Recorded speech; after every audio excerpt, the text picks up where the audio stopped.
tahun 624 Masehi. Di padang pasir Arab yang panas terik, sebuah kafilah kaya raya sedang dalam perjalanan dari Suriah kembali ke Mekah.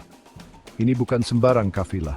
Kafilah ini milik kaum Quraisy, suku paling kuat di Mekah, dan penuh dengan barang-barang berharga. Kepulangan kafilah yang aman akan berarti kekayaan yang luar biasa bagi kaum Quraisy. Kabar tentang kafilah ini sampai ke telinga Nabi Muhammad di Madinah. Beliau dan para pengikutnya, umat muslim, terpaksa melarikan diri dari Mekah beberapa tahun sebelumnya karena penganiayaan oleh kaum Quraisy. Umat muslim masih berjuang untuk membangun diri di Madinah dan sumber daya mereka terbatas. Nabi Muhammad melihat peluang dalam kafilah yang mendekat. Dengan mencegatnya, umat muslim dapat menyerang kekuatan ekonomi kaum Quraisy. Itu adalah rencana yang berisiko, tetapi bisa membawa sumber daya yang sangat dibutuhkan umat muslim. Nabi Muhammad mengumpulkan para sahabatnya dan membagikan rencananya. Beliau menekankan bahwa ini bukan tentang keuntungan pribadi, tetapi tentang membela agama mereka dan mengamankan masa depan mereka. Umat muslim terinspirasi oleh iman dan pemimpin mereka, siap untuk mengambil sikap. Sebelum kita membahas lebih lanjut tentang Perang Badar, mari kita kembali ke masa lalu. Umat muslim tidak selalu berada di Madinah. Mereka awalnya tinggal di Mekah, di mana mereka menghadapi perlakuan kasar dari kaum Quraisy. Kaum Quraisy kuat dan kaya, mengendalikan jalur perdagangan dan Ka'bah suci di Mekah. Mereka melihat pesan Islam Nabi Muhammad sebagai ancaman bagi cara hidup mereka. Semakin banyak orang memeluk Islam, penganiayaan terhadap umat Islam semakin meningkat. Kaum Quraisy menggunakan ancaman, kekerasan, dan boikot ekonomi untuk mencoba menghentikan penyebaran Islam. Akhirnya, pada tahun 622 Masehi, Nabi Muhammad menerima perintah ilahi untuk hijrah ke Madinah. Hijrah ini menandai titik balik dalam sejarah Islam. Umat muslim meninggalkan rumah dan harta benda mereka, mencari perlindungan dan kebebasan di tanah baru.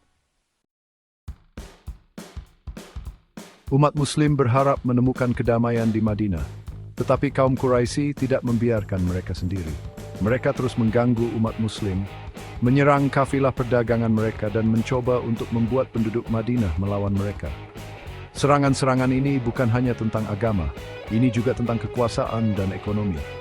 Kaum Quraisy ingin mempertahankan kendali mereka atas jalur perdagangan dan mencegah umat muslim menjadi mandiri secara ekonomi.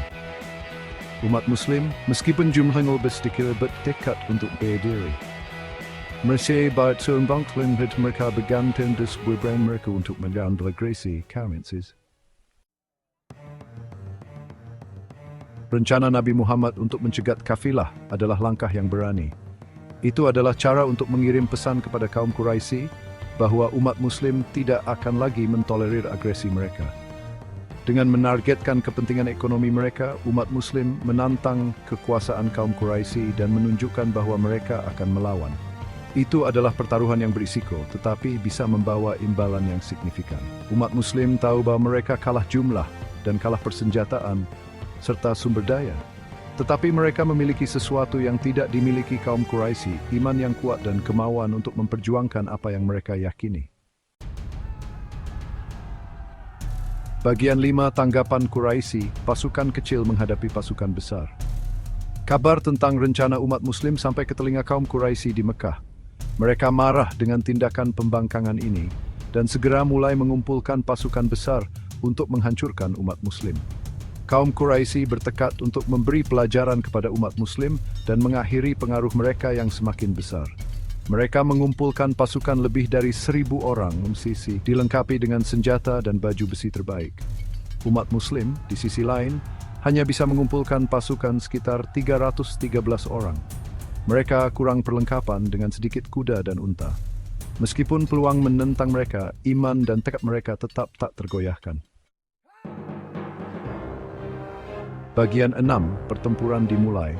Keberanian dan pengorbanan di kedua sisi. Kedua pasukan bentrok di tempat yang disebut Badar, lokasi strategis di dekat sumber air yang penting. Perang Badar, begitulah sebutannya, dimulai dengan duel individu antara para juara dari kedua belah pihak. Salah satu duel yang paling terkenal adalah antara Hamzah ibn Abdul Muthalib, paman Nabi, dan seorang pejuang Quraisy yang garang. Hamzah bertarung dengan keberanian dan keterampilan yang luar biasa, mengalahkan lawannya dan menginspirasi umat muslim. pertempuran berkecamuk, dengan kedua belah pihak bertempur dengan sengit. Anak panah berterbangan di udara, pedang beradu, dan tanah diwarnai dengan darah para pejuang yang gugur. Bagian 7.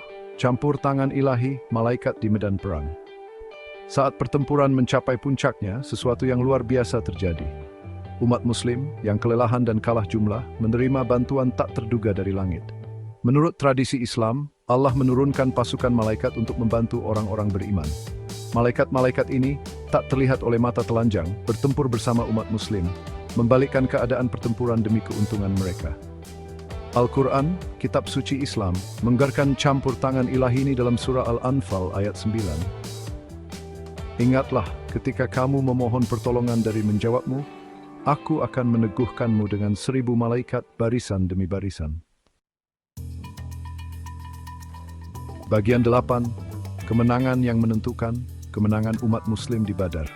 Dengan bantuan para malaikat, umat Muslim bertempur dengan kekuatan dan keberanian yang baru. Mereka melawan kaum Quraisy, menimbulkan banyak korban dan menyebabkan kekacauan di barisan mereka. Kaum Quraisy, meskipun jumlah dan persenjataan mereka lebih unggul, mulai goyah.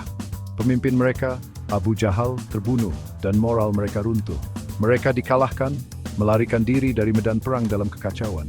Perang Badar berakhir noyaj yang menentukan bagi Slefulri. Mereka klaim ini sisi rintang yang luar biasa juga menaik dan mendedah join sima sejarah. Bagian 9. Warisan Badar, titik balik dalam sejarah. Perang Badar lebih dari sekadar kemenangan militer. Itu adalah titik balik dalam sejarah awal Islam.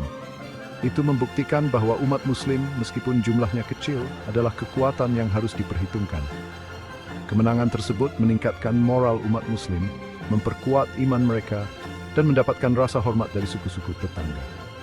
Itu juga membantu mengamankan posisi mereka di Madinah dan membuka jalan bagi penyebaran Islam ke seluruh Jazirah Arab. Perang Badar berfungsi sebagai pengingat bagi umat Muslim saat ini tentang pentingnya iman, keberanian, dan membela kebenaran, bahkan dalam menghadapi kesulitan.